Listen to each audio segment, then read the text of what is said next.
در فوتبال ملیمون. این تیم میتونه در زمره مدعیان قهرمانی باشه؟ من فکر میکنم در نیم فصل دوم این تیم اگه اون مشکلات جانبیش رو کنار بگذاره خیلی زود با توجه به سه امتیازی بودن مسابقات ما خیلی زود میتونه خودش رو بکشه. چون یه زمان در آبادان هم کار میکنه، نفت آبادان هم شاید کمتر کسی فکر میکنه اینقدر خوب فصل شروع کنه.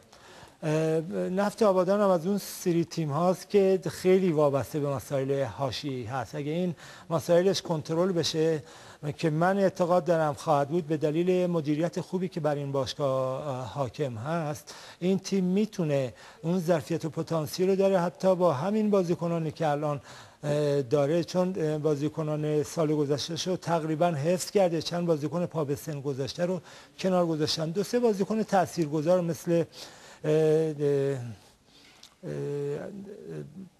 بازیکن خوب سال گذشته سایپا شریف نصر، بازیکن تکنیکی آبادانی و بازیکن خوش اخلاق رو جذب کردن. یکی دو بازیکن دیگه هم که اینا میتونن واقعا وزنه این تیم رو بالا ببرن. این تیم میتونه خودش رو حفظ بکنه، هرچند از روز اول امیدواری این تیم بود که سقوط نکنه. این هدف بسیار ضعیفی هست، بایستی یک مقدار هدف گذاری این تیم بالاتر بره، شاید بتونن یکی دو بازیکن خوب دیگر داخلی یا خارجی رو جذب بکنن و تیمشون رو ضریب اطمینان تیم رو بالاتر ببرن. تیم که میمونه تو لیگ فکر می‌کنه؟